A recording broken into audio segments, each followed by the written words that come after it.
થોડા દિવસ પહેલા મંગળા રોડ ઉપર થયેલ ફાયરિંગ પ્રકરણમાં ફરાર મરઘા ગેંગના સૂત્રધાર સહિત 3 પકડાયા. મુખ્ય સૂત્રધારને પકડી પાડવામાં ક્રાઇમ બ્રાન્ચને સફળતા. મરઘા ગેંગના ફરાર 5 સાગરીતોને પકડવા રાજકોટ પોલીસ ટીમની તપાસ યથાવત. પેંડા ગેંગને હથિયાર સપ્લાય કરનાર મુખ્ય સપ્લાયરને સોગે પકડી પાડ્યો. મરઘા ગેંગના સૂત્રધાર સમીર ઉર્ફે મુર્ગો યાસીન પઠાણ, શાહનવાજ ઉર્ફે નવાજ મુસ્તાકભાઈ વેતરણ અને સોહિલ ઉર્ફે ભાણો સિકંદર ચાનિયાને પકડી પાડ્યો. એસજીઓ દ્વારા એક પક્ષના 13 અને બીજા પક્ષના 4 માણસોની અટકાયત કરાઈ હતી. વધુ 3 અટકાયત ક્રાઇમ બ્રાન્ચ દ્વારા કરવામાં આવી હતી, જેના વિશેની માહિતી આજરોજ ડીસીપી સાહેબ જગદીશ બાંગરવા સાહેબ દ્વારા પ્રેસ કોન્ફરન્સમાં આપવામાં આવી હતી. અહેવાલ ગિરિરાજસિંહ રાણા.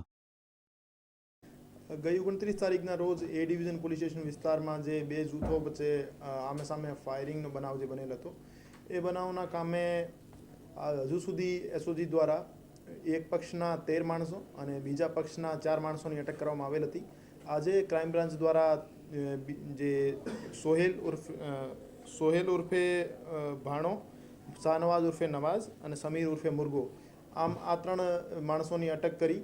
તો આજની સ્થિતિએ 13 માણસો જે પેંડા ગેંગના અને મુર્ગા ગેંગના 7 માણસો, આમ આ ગુનાના કામે 20 માણસોની અટકાયત કરવામાં આવેલ છે. હજુ બંને પક્ષમાંથી અમુક આરોપી ફરાર છે, એની શોધખોળ ક્રાઇમ બ્રાન્ચ અને એસઓજીની ટીમો દ્વારા ચાલુ છે.